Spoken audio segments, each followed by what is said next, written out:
Hello everyone, good morning, नमस्कार। This is Mukesh Katare. आप Unacademy पर मेरी क्लासेस देखते हैं।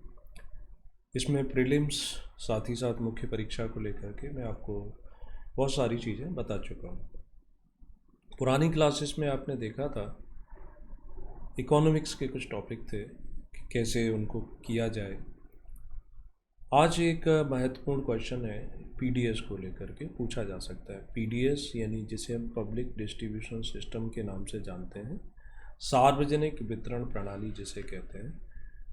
मुख्य परीक्षा का टॉपिक है, पूछा जा सकता है। तो पीडीएस क्या क्वेश्चन बन सकते हैं, उन क्वेश्चनों को हम कैसे लिख सकते हैं, तो उसको यहाँ पर देख लेते हैं। देखो, पहले तो ये पता होना चाहिए कि पीडीएस सिस्टम है क्या, यानी पीडीएस होता क्या है, राइट। एक इस पर भी बात की जा सकती है। दूसरी तरफ इसका विकास कैसे हुआ था, डेवलपमेंट, ये भी पता होना चाहिए, राइट। डेवलपमेंट के बाद फिर हम इसमें कौन कौन सी संस्था जिम्मेदार है, रेस्पॉन्सिबिलिटी किसकी होती है इसको करने की। फिर पीडीएस जो है, इसके ऑब्जेक्टिव भी तो होंगे ना कुछ। आखिर कौन से उद्देश्यों की पूर्ति के लिए ये लेकर आए थे, ये भी हमें बताना पड़ेगा। उद्देश्यों के साथ साथ फिर इसमें इसके सामने चैलेंज आते हैं, यानी इसकी समस्याएं आती हैं, या जिन्हें हम चुनौतियां कहते हैं, तो उसके बारे में भी हमारे पास जानकारी हो, राइट। चैलेंज के साथ साथ फिर सजेशंस यानी सुझाव क्या हो सकते हैं, वो भी आएगा, है ना। नया अपडेट क्या इसके साथ जुड़ा हुआ है कि इसमें जैसे डायरेक्ट बेनिफिट ट्रांसफ़र स्कीम, वो भी पीडीएस का पार्ट मानी जाती है। तो डायरेक्ट बेनिफिट ट्रांसफ़र स्कीम हम कैश में दें तो उसके क्या मेरिट्स हैं, डीमेरिट्स हैं, उन पॉइंट को। और करेंट के संदर्भ में अगर आप चलेंगे तो अभी जो नई स्कीम स्टार्ट की, one nation one ration card, एक व्यक्ति एक राशन कार्ड, वो कहीं पर भी जा कर के अपने राशन को ले सकता है। तो उन चीज़ों को हम यहाँ पर देख सकते हैं इसमें। ओके, तो ये सारे टॉपिक हमारे इसमें रहेंगे। एक एक करके इन टॉपिकों को समझ लेते हैं। आप मेरे साथ में पेपर पेन लेके अगर स्टार्ट करेंगे तो आपके लिए उतना आसान हो जाता है, नोट्स भी तैयार हो जाते हैं और कंसेप्ट बहुत अच्छे से क्लियर होता है। ये एक प्रकार से अगर मैं इसका आपको पीडीएफ में समझाऊं और दूसरी तरफ जो यहाँ पर ये लिखकर बोर्ड पे, तो उसमें दोनों में अलग अप्रोच रहती है। मोर इफ़ेक्टिव तरीका ये होता है, कई बार पीडीएफ कुछ टॉपिक पर काम करता है, कुछ टॉपिक में उतना इफ़ेक्टिव नहीं होता है, राइट। तो देखो, सबसे पहले तो हम इसकी हेडिंग डाल देते हैं कि पीडीएस पब्लिक डिस्ट्रीब्यूशन सार्वजनिक वितरण प्रणाली जो कहते हैं। तो सार्वजनिक वितरण प्रणाली जो है, ये है क्या।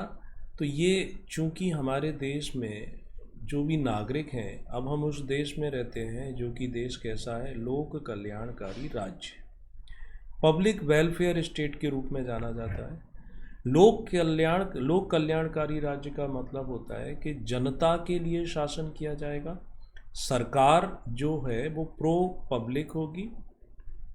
तो सरकार की जिम्मेदारी बनती है कि अपने नागरिकों का कम से कम इतना हित तो रखे कि उनकी भूख से मृत्यु ना हो जाए, है ना।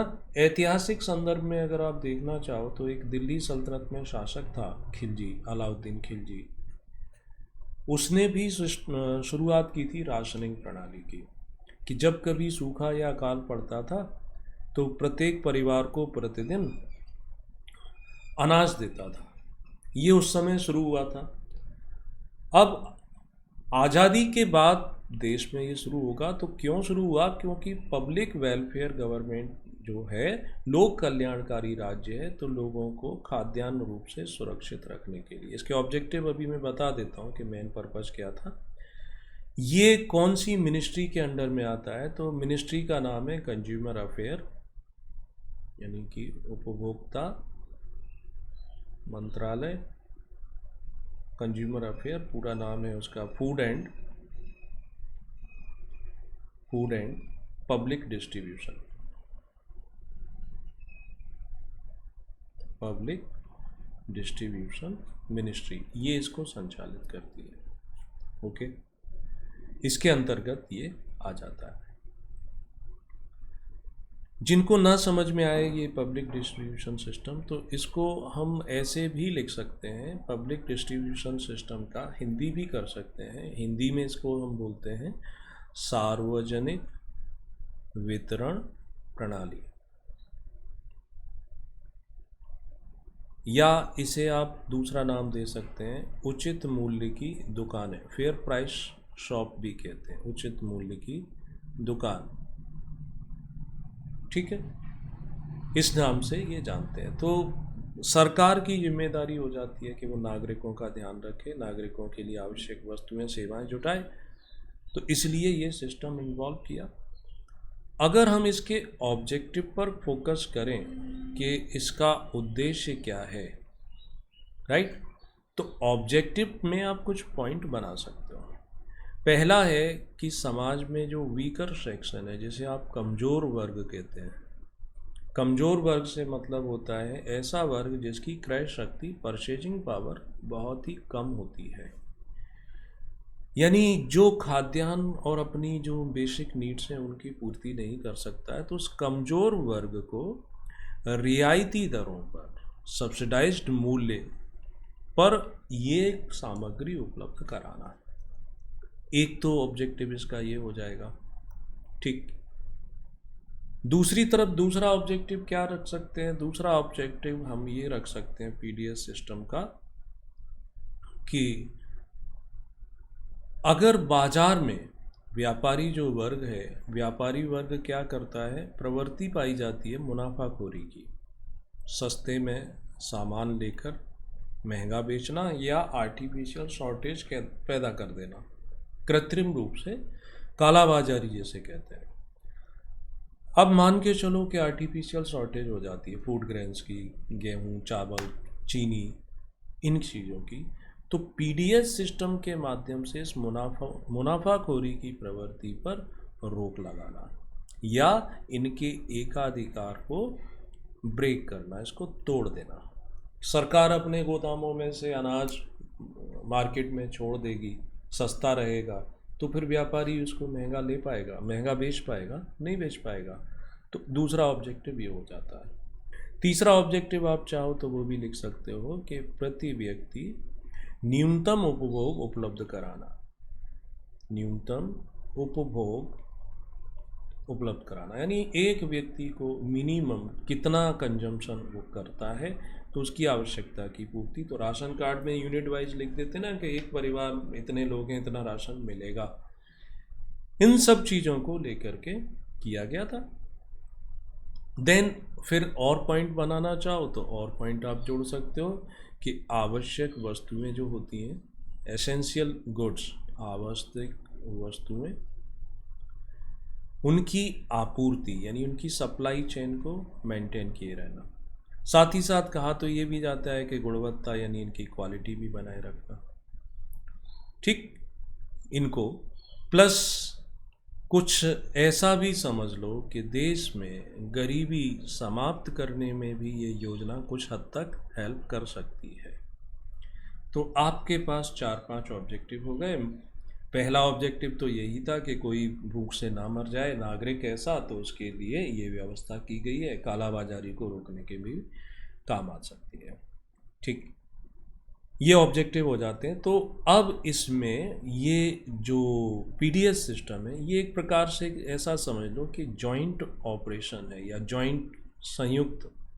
किसका संयुक्त है? तो इसमें केंद्र सरकार यानी सेंट्रल गवर्नमेंट, और दूसरी तरफ कौन जुड़ जाता है इसके साथ? State government. ये दोनों के द्वारा काम किया जाएगा, दोनों की संयुक्त रूप से इसमें भागीदारी रहती है, तब जा कर के काम करते हैं। कैसे काम करेंगे? तो देखो, सेंट्रल गवर्नमेंट के पास एफसीआई, इसका नाम सुना ना, फूड कॉरपोरेशन ऑफ इंडिया, भारतीय खाद्य निगम, और दूसरी तरफ एक और नाम सुना होगा, एग्रीकल्चरल प्राइस कमीशन, कृषिगत मूल्य आयोग। ये मिनिमम सपोर्ट प्राइस अनाउंस करता है, न्यूनतम समर्थन मूल्य खाद्यान्न फसलों का, अन्य चीज़ों का।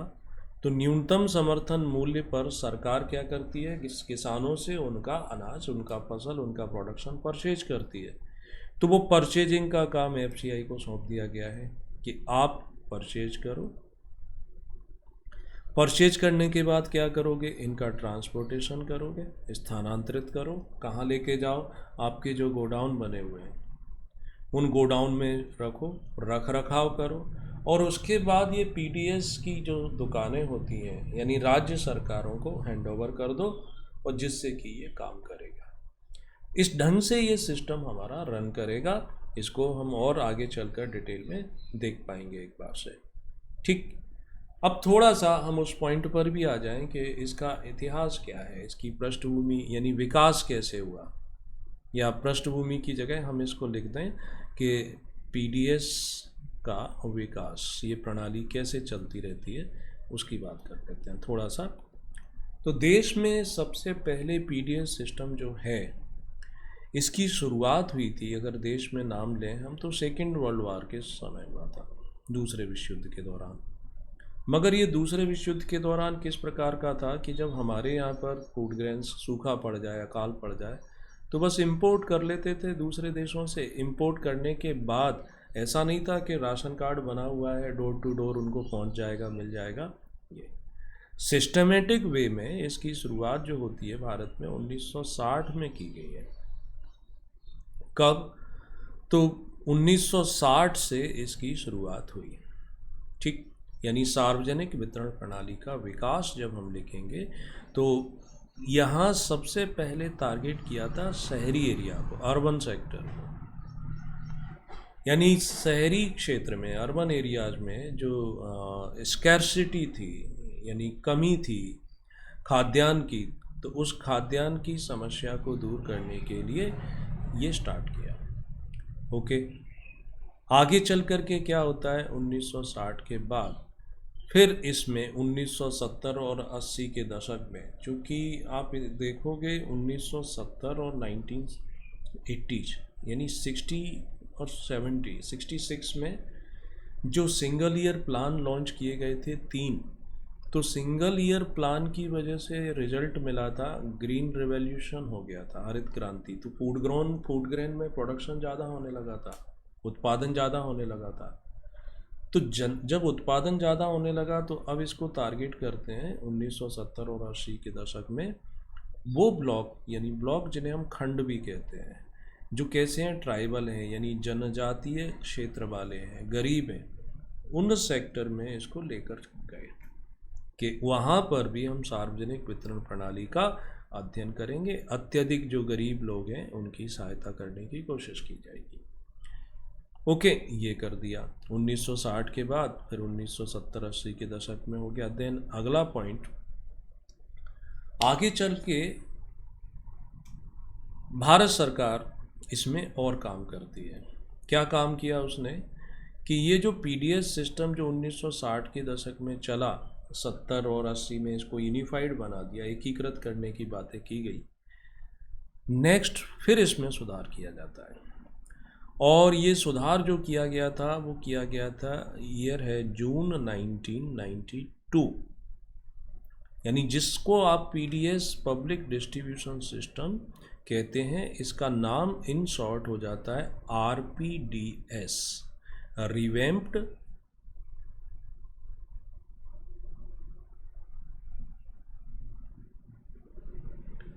Public distribution system. यानी इसको पुनर्गठित कर दिया जाता है, और पुनर्गठित करने के बाद फिर इसे लागू किया जाता है। थोड़ा इसमें देश के सबसे जो पिछड़े इलाके हैं, देश के जो सबसे बैकवर्ड इलाके थे, उन क्षेत्रों पर भी अटेंशन दिया जाता है, पिछड़े क्षेत्रों पर ध्यान केंद्रित किया गया। राइट, यानी पिछड़े इलाकों में हम अगर चाहें तो इसमें हिली एरियाज, रेगिस्तानी इलाके, जनजातीय बाहुल्य, मलिन बस्तियां, इनको ले सकते हैं, है ना। इस योजना के अंतर्गत क्या किया जाता था, इस समय तक गेहूं, और जो मुख्य रूप से फूड ग्रेन्स में चावल और गेहूं दो ही आते हैं, तो 50% से कम प्राइस पर, यानी जितना सरकार खरीदती है 50% सब्सिडी देगी, उससे सस्ती दरों पर 20 किलोग्राम तक एक परिवार को उपलब्ध कराया जाने लगा 92 में। इसी में स्टेट गवर्नमेंट जो होती हैं, राज्य सरकारें जो होती हैं, उन्होंने क्या किया, अलग अलग स्टेट गवर्नमेंट अपने हिसाब से उन्होंने कंट्रीब्यूशन किया कि कुछ स्थानों पर वो चाय भी उपलब्ध कराते थे, कुछ स्थानों पर साबुन भी उपलब्ध कराते थे, है ना। कहीं पर वो दालें भी देते थे, नमक भी देते थे, आयोडाइज्ड नमक जो है, ये सब काम भी स्टेट गवर्नमेंट के द्वारा शुरू किए जाते हैं। अब क्या होता है आगे चलकर, ये सिस्टम चल रहा है 1960 के दशक से तो प्रॉपर वे में चला ही रहे हैं, मगर अपने लक्ष्यों को पूरा करने में ये पूरी तरीके से कारगर नहीं होता है। तो जब लक्ष्यों को पूरा कारगर नहीं करता है, पूरी तरीके से इससे टारगेट अचीव नहीं होते हैं, तो क्या किया जाए। तब ये हुआ कि जून 1997 में देश में यहाँ मुख्यमंत्रियों का सम्मेलन हुआ था, सीएम समिट की गई थी। तो मुख्यमंत्रियों का सम्मेलन जो था वो जून 97 में तो नहीं, ये जुलाई 96 में हुआ था। और इस जुलाई 96 में कुछ निर्णय लिए गए थे, कुछ डिसीजंस लिए गए थे, राइट। तो उन डिसीजंस की बात करें उसके पहले मैं थोड़ा सा ये बता देता हूँ आपको कि अनअकैडमी जो है प्लस उस पर मेरी जो क्लासेस रहती हैं वो ज्वाइन करना आपके लिए कितना फ्रूटफुल रहेगा, क्यों ज्वाइन करना चाहिए, उसकी भी बात कर लेते हैं। ओके, तो देखो Unacademy plus online learning platform है ना। इसमें ये भारत का सबसे बड़ा ऑनलाइन लर्निंग प्लेटफॉर्म है, ठीक। यहाँ जो मेरी क्लासेस हैं उनको ज्वाइन करने के लिए रेफरल कोड जो है वो मुकेश लाइव का आप उपयोग कर सकते हैं। टाइम टू टाइम यहाँ फ्री टेस्ट सीरीज चलती रहती है, मॉक टेस्ट होते हैं, उनका आप बेनिफिट उठा सकते हैं।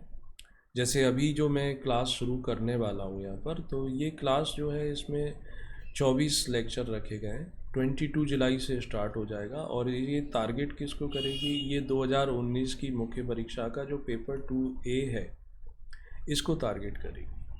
इसमें पॉलिटी भी है, इसमें अलग अलग डे में ये लेक्चर हैं, जैसे 22 जुलाई को शाम को 4 बजे मेकिंग ऑफ कॉन्स्टिट्यूशन, देन उसके बाद प्रीएम्बल, यानी सिलेबस आप देखोगे तो ये पूरा सिलेबस आपका मैच करेगा। इसी पेपर 2A में जो एक्ट हैं वो रखे गए हैं, सामाजिक विधान, human rights act, atrocities act या domestic violence act, CRPC IPC के प्रोविज़न, IT एक्ट, वो सारी चीज़ें इसमें आपको मिल जाती हैं। करंट में जो अभी मैं कोर्स पढ़ा रहा हूँ वो 2020 के लिए है, उसमें इकोनॉमिक्स एंड सोशियोलॉजी वाला है 2A। तो ये वाली क्लास मैं सुबह रोज़ 9 बजे लेता हूँ, है ना। इसमें लगभग 60 घंटे की क्लास है। तो आज 17 लेक्चर इसमें हो गए हैं, बट अभी भी मेजर टॉपिक इसके बचे हुए हैं, तो ये भी आपको बेनिफिट होता है। हर लेक्चर जो हो जाता है वो रिकॉर्ड हो जाता है, तो आप अपनी सुविधा अनुसार कभी भी उसको सुन सकते हैं। लाइव क्लास में आपके जो डाउट रहते हैं वो पूछ सकते हो, उनको क्लियर किया जाएगा। आप अपनी सुविधा अनुसार पढ़ सकते हैं। फ़ीस के नाम पर मात्र 17 रुपये निकलता है पर डे। EMI का ऑप्शन मिल जाता है, भारत के टॉप एजुकेटर उनकी क्लास ले पाते हो। सब्सक्रिप्शन 1 महीने से लेकर के 2 साल के बीच में अवेलेबल होते हैं। जैसे 1 साल का सब्सक्रिप्शन फ़ीस 7,000 रुपये है, 6 महीने का 5,600। मगर ये फ़ीस जब आप पे करते हैं तो यहाँ रेफरल कोड में मुकेश लाइव यूज कर सकते हैं, जिससे 10% आपको डिस्काउंट मिल जाता है सारी फीस में। तो बहुत सिंपल सा प्रोसेस है, जो भी पढ़ाया जाता है उसका पूरा PDF आप डाउनलोड कर पाते हैं। और 50 से अधिक एजुकेटर हैं, उनमें से आप किसी की भी क्लास अटेंड कर पाते हैं अगर आप ये सब्सक्रिप्शन ले लेते हैं विदाउट एनी रिस्ट्रिक्शंस। तो बहुत नॉर्मल सा तरीका है, इसको ज्वाइन करने का कर लेना चाहिए आपको। अब हम अपने इस टॉपिक पर आ जाएं जो हम पढ़ रहे थे कि जो सम्मेलन हुआ, उस सम्मेलन जुलाई 96 में, तो सम्मेलन के बाद डिसीजन लिया जाता है कि ये जो PDS सिस्टम है इसमें फिर से बदलाव करो। यानी अभी तक PDS सिस्टम जिसे RPDS के नाम से जाना जा रहा है, बोला अब इसको कैसा कर दो कि जो जिन लोगों को फ़ायदा पहुंचना चाहिए उनको तो कोई फ़ायदा नहीं मिला, तो इसका नया नाम TPDS कर देते हैं, targeted public distribution system, right. Targeted मतलब लक्षित सार्वजनिक प्रणाली, लक्षित सार्वजनिक वितरण प्रणाली। अब यहाँ क्या किया गया, लक्षित वर्गों की पहचान करने के लिए तो एक कमेटी बनाई गई थी जिसमें लकड़ावाला थे, ये इकोनॉमिस्ट हैं प्रमुख। तो लकड़ावाला की अध्यक्षता में एक विशेषज्ञ समिति बनी और उस विशेषज्ञ समिति की सिफारिश पर दो भागों में बांट दिया, एक एपीएल हाउस होल्ड्स और दूसरा बीपीएल हाउस होल्ड्स, यानी अपर पॉवर्टी लाइन, ये गरीबी की रेखा के नीचे रहने वाले लोग। इनके लिए राशन कार्ड का कलर वाइट रखा गया और इनके लिए राशन कार्ड का जो रंग था वो नीला कर दिया गया। अब जो राशन कार्ड जो सभी के लिए बने हुए थे, सब उसका अमीर हो गरीब हो सब बेनिफिट ले पाते थे। तो एपीएल वालों को अधिक मूल्य पर अब सामान मिलेगा, ज़्यादा कीमत चुकाओगे।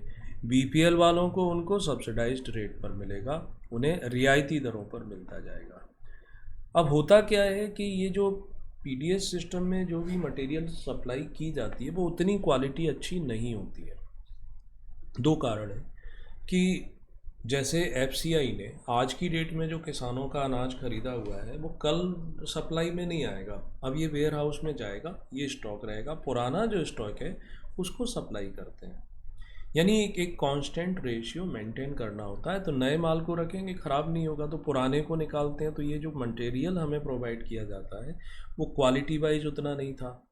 अब हुआ क्या, एपीएल वाले को इकोनॉमिकली बेनिफिट भी ज़्यादा नहीं रहा, तो मार्केट में जा कर के वो अच्छी क्वालिटी का ख़रीद सकता है थोड़े से नाम मात्र के डिफरेंस से। तो एपीएल वालों ने ख़रीदना बंद कर दिया और बीपीएल वाले जो थे उनको 5 किलोग्राम प्रति व्यक्ति प्रति माह की दर से ये मिलेगा, 3:1 ये रेट रखे गए थे। तो इसमें जो अपडेट होता है वो धीरे धीरे उसको जोड़ते जाते हैं। तो टीपीडीएस सिस्टम जून 97 से शुरू कर दिया, टारगेटेड पब्लिक डिस्ट्रीब्यूशन सिस्टम। ये अटल बिहारी वाजपेयी सरकार थी ना, उनके समय की बात है।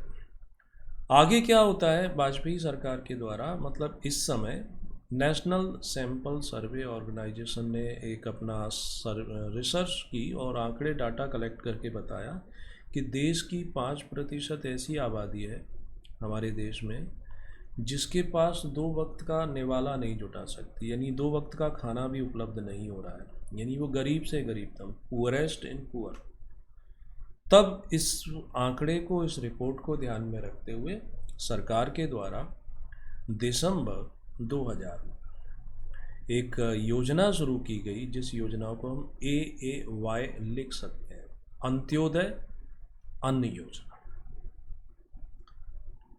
तो अंत्योदय अन्न योजना के अंतर्गत राशन कार्ड जो है वो येलो रंग का, पीले रंग का बनाया जाने लगा, यानी गरीब से गरीबतम। इस योजना में कहा गया कि 1 करोड़ हाउस होल्ड्स, यानी 1 करोड़ जो परिवार वाले हैं उनको लाभ दिया जाएगा। और उनको जो यहाँ पर चीज़ें मिलेंगी, यानी चावल, राइस, गेहूँ और मोटे अनाज, तो 3:1, 3 रुपये किलो, 1 रुपये किलो, 2 रुपये किलो, 1 रुपये किलो की दर से ये इन्हें अधिकतम मैक्स 35 किलोग्राम प्रति परिवार ये दे दिया जाता है। आंकड़े कुछ उनको आप ऐड ऑन कर सकते हैं। इससे 2014 तक के आंकड़े बताए जाते हैं कि भारत में 242.12 लाख फैमिली, उनको इसका लाभ मिल चुका है, वो परिवार इससे लाभान्वित हो चुके हैं, राइट। तो ये सब चल रहा था। इसके साथ अगला क्या अपडेट होता है, अगले अपडेट के बारे में भी हम समझ लेते हैं, वो भी ज़रूरी है। अब यूपीए जब सरकार आती है, यूपीए यूनाइटेड प्रोग्रेसिव अलायंस, यानी मिस्टर मनमोहन सिंह जब प्राइम मिनिस्टर थे उनके समय, तो संसद में एक बिल रखा गया 2013 में। उस बिल का नाम है, जो एक्ट के रूप में कन्वर्ट हो चुका है, NATION, national food security act 2013। इस एक्ट के तहत प्रावधान किया गया है, इस एक्ट के अंतर्गत ये प्रोविज़न किया गया, यानी अब ये लीगल फ्रेमवर्क प्रोवाइड कर देता है, कानूनन अधिकार दे देता है। किस बात को लेकर के, कि बात की जाती है ना राइट टू फूड, भोजन का अधिकार, तो उस भोजन के अधिकार को ये एक प्रकार से लीगल आधार दे देता है, कानूनन अधिकार दे देता है कि इसमें प्रायोरिटी दी गई। कहा गया कि देश की 70% आबादी को हम बेनिफिट पहुंचाएंगे, तो जो 70% आबादी उन्हें प्राथमिकता दी जा रही है, प्रायोरिटी बेस्ड पर उनका चुनाव किया गया है। तो ये जो 70% पॉपुलेशन है, उसमें जो गरीब लोग हैं, है ना, जो गरीब बीपीएल फैमिलीज हैं, तो उनको 3, 2 और 1 रुपए की दर से एक पर्सन को 5 किलोग्राम ये उनको मिलेगा। ये लीगल फ्रेमवर्क बना देता है। और इसको अगर हम डिवाइड करें, सब क्लासीफाइड करें, तो देश की 75% पॉपुलेशन जो कि रूरल है, ग्रामीण क्षेत्र में निवास करती है, उसको इसके अंतर्गत दायरे में रखेंगे। और 50% जो पॉपुलेशन है जो अर्बन एरियाज में रहती है, उसको लाभान्वित करने के लिए यह कानून बनाया गया। ये पॉइंट्स हो जाते हैं क्लियर। यानी कैसे विकास हुआ था, कहाँ कहाँ, तो हमने शुरू सेकेंड वर्ल्ड वॉर से किया था और यहाँ तक आ जाते हैं, है ना। इसमें पॉइंट और जोड़ सकते हैं, डायरेक्ट बेनिफिट ट्रांसफ़र जो कैश वाली स्कीम है, तो उसको मैंने अलग एक लेक्चर के रूप में, यानी अगले हेडिंग के रूप में उसको समझा देंगे, इसमें ऐड ऑन नहीं करते हैं, राइट। वैसे थोड़ा सा समझ सकते हो कि क्या किया जा रहा है। सब्सिडी होती क्या है कि एक व्यक्ति के पास उसकी पॉकेट में 2 रुपए हैं और सरकार उसे बोलती है, मार्केट में अगर 1 किलोग्राम वो गेहूँ खरीदने जाता है, तो हम औसतन समझ लें कि 20 रुपए का 1 किलोग्राम गेहूँ मिलता है। अब इसके पास 2 रुपए हैं, तो ये जो 20 रुपए का गेहूँ है वो तब खरीद पाएगा जब इसे कोई 18 रुपए दे देगा। गवर्नमेंट ये 18 रुपए इसको अपनी ओर से दे देती है, तो ये 18 इसके, 2 इसके जाकर खरीद पाएगा, राइट। तो ये जो डायरेक्ट पैसे दिए जाते हैं इसे बोल सकते हैं डायरेक्ट बेनिफिट ट्रांसफर्स। बट खाद्यान्न के लिए तो सरकार पैसा डायरेक्ट देती नहीं। सरकार क्या करती है, सरकार पहले रियायत जो किसानों से अनाज खरीदती है एमएसपी से, और एमएसपी से ख़रीदने के बाद उसे स्टोर करती है, फिर उसका भाड़ा ये कर करा के, यानी 2 रुपए ये अपनी जेब से मिलाएगा 1 किलोग्राम पर, शेष पैसा सरकार खुद बेयर करती है। इसे सब्सिडी कहते हैं, right. Direct benefit transfer scheme में क्या किया गया, ये सरकार सस्ती दरों पर अनाज ना दे, सरकार तो उसको पैसा दे दे उसके खाते में, कि जैसे हम 5 किलोग्राम प्रति व्यक्ति देते हैं प्रति परिवार के हिसाब से, तो उतना पैसा आपको दे देंगे, आप मार्केट से खरीद दीजिए। तो यहाँ इसकी कुछ प्रॉब्लम्स हैं, क्यों नहीं करते। मगर एलपीजी पर ये योजना स्टार्ट कर दी गई। एलपीजी में आप देखते होंगे एक परिवार को 12 सिलेंडर सब्सिडाइज्ड मिल जाते हैं।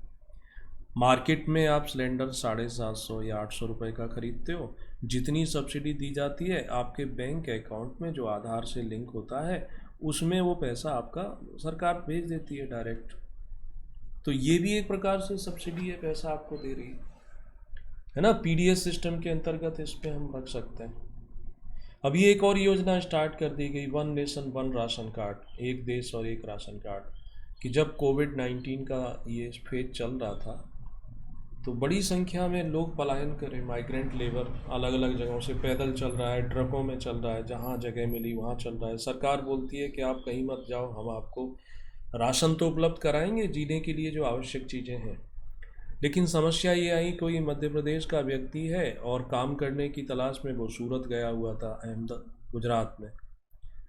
अब सूरत का राशन कार्ड नहीं है, उसके पास मध्य प्रदेश का राशन कार्ड है, तो यहाँ तो उसको बेनिफिट मिलने से रहा, नुकसान हो जाता है। तो सरकार ने बोला ठीक है, हम एक ही राशन कार्ड बनेगा जो कहीं भी आप रहो पूरे देश में वैलिड होगा, उसके हिसाब से आपको ये रियायती दरों पर सारा सामान मिल जाएगा। सुनने में स्कीम बड़ी अच्छी है, इट्स गुड। लेकिन इस स्कीम के कुछ मेरिट्स के साथ डीमेरिट्स भी हैं, यानी इसकी चुनौतियां हैं। अगली क्लास में इन पर हम डिटेल में बात करेंगे। चुनौती ये है कि माना कि मध्य प्रदेश का ग्वालियर, अब ग्वालियर में जो राशन आता है तो ग्वालियर में जितने बीपीएल फैमिलीज होंगे उनके हिसाब से मंगाया जाएगा, सप्लाई की जाएगी। अब पता चला कि बाहर से 15-20 हज़ार लोग जो बाहर काम करते थे वो लौट के आ गए। अब राशन कार्ड उनको सुविधा दे दी गई कि आप कहीं से भी सामान ले सकते हो। तो यहाँ जब वो इस दुकान पर सामान लेने जाएंगे तो जो लोग वहाँ के हैं, रह रहे हैं, उनको शॉर्ट पड़ जाएगा, क्योंकि राशन की क्वांटिटी ऐसा तो नहीं कि आपके पास डाटा आ गए थे कि 20,000 लोग बाहर से आए थे, तो इतना राशन एडिशनल मंगवा लो। ठीक, तो समस्या आएगी कि राशन इनको कहाँ से दे दें। अब वो इन्फॉर्म करेंगे ऊपर एडमिनिस्ट्रेशन को कि इतने लोगों को राशन और दो, तो इन्फॉर्मेशन से तुरंत तो सप्लाई होने से रहा, तब नेक्स्ट मंथ तक उनका राशन आएगा, अगली बार अगले स्लॉट में मिलेगा। तब तक सरकार ने अनलॉक कर दिया तो ये फिर अपने काम की तलाश में फिर जहाँ से वापस आए थे वहाँ चले गए। तो अब एक्स्ट्रा राशन आ गया, अब उसको खरीदेगा कौन?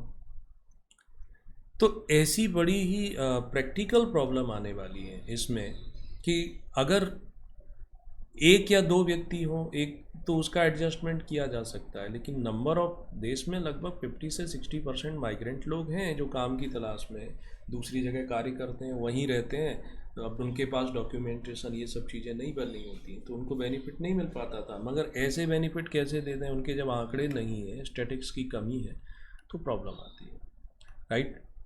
तो इन पर नेक्स्ट पार्ट जो रहेगा इस लेक्चर का, कल रहेगा, उस सेशन में हम बात करेंगे, यानी PDS system, how PDS system functioning, कैसे फंक्शन करता है। Then merits of PDS system, इसके लाभ क्या होते हैं, डीमेरिट्स ऑफ पीडीएस सिस्टम या चैलेंज ऑफ पीडीएस सिस्टम्स, उनकी बात करेंगे। सजेशंस, सुझाव क्या हो सकते हैं उन पर। सो होपफुली ये आपके जो क्वेश्चंस हैं उनका आंसर दे पाया होगा। फिर भी आपको लगता है कोई डाउट है, देन कमेंट करके छोड़ दें। अगले सेशन में उन सारे क्वेश्चनों को लेकर के इसका अगला कंप्लीट कर देंगे। ओके। और अनअकैडमी प्लस जिस पर रेगुलर क्लास होती है, डेली क्लासेस होती है, बहुत बेनिफिशियल होगा।